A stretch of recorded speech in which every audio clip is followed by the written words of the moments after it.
In this lecture of business environment and ethical practices, we'll be learning about business environment and its constituents.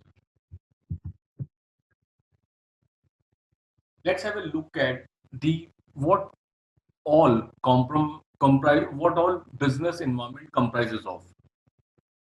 Internal environment and external environment are the two main components of the business environment. Internal environment includes physical assets, human, financial, and marketing resources, goods, objectives, and management structure, or in other words, we can say everything that lies within the organization is the part of internal environment, basically. On the other hand, external environment of business includes various organizations, institutions, and forces operating outside the company. Internal factors or internal environment is somehow in the control of the management, but external factors are not controllable. And even if they are, the degree of control is very less. So, the prime objective is to keep yourself changing in accordance with the external environment and to keep a track on the internal environment so that the right changes can be easily done. Now let's have a look at what all factors combined together makes the internal environment. First, value system. What is the value system of the organization? What are the core uh, elements or what are the core values of an organization? Second, vision, mission, and objectives.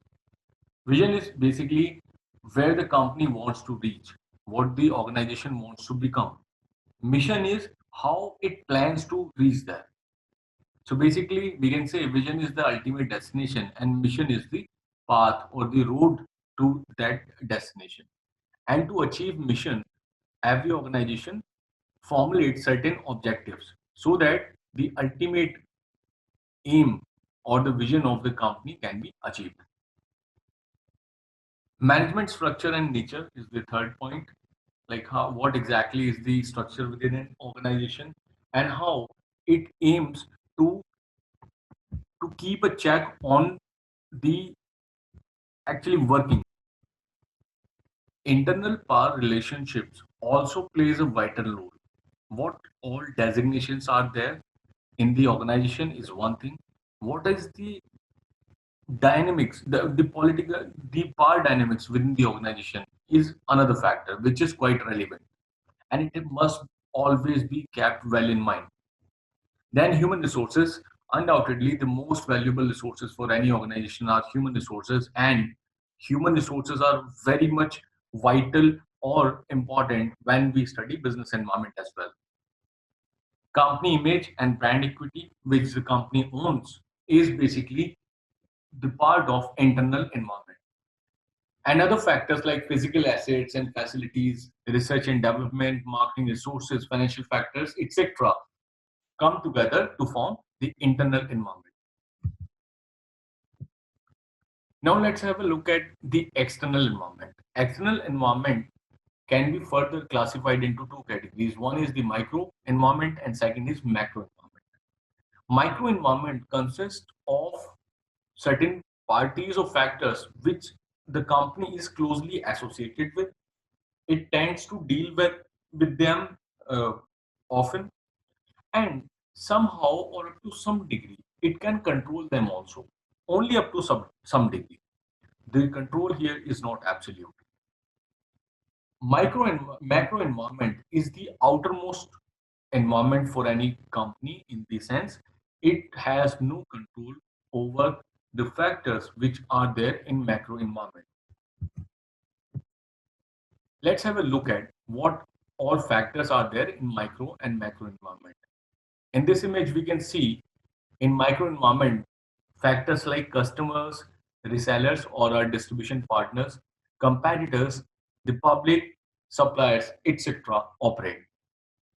Customers are not in control of any organization, but customers and company, the organization, interacts very closely. Resellers are somehow or in certain degree, up to a certain degree, resellers or the distribution partners of any organization are in organization's control, but only up to some extent. They also have their own independent space.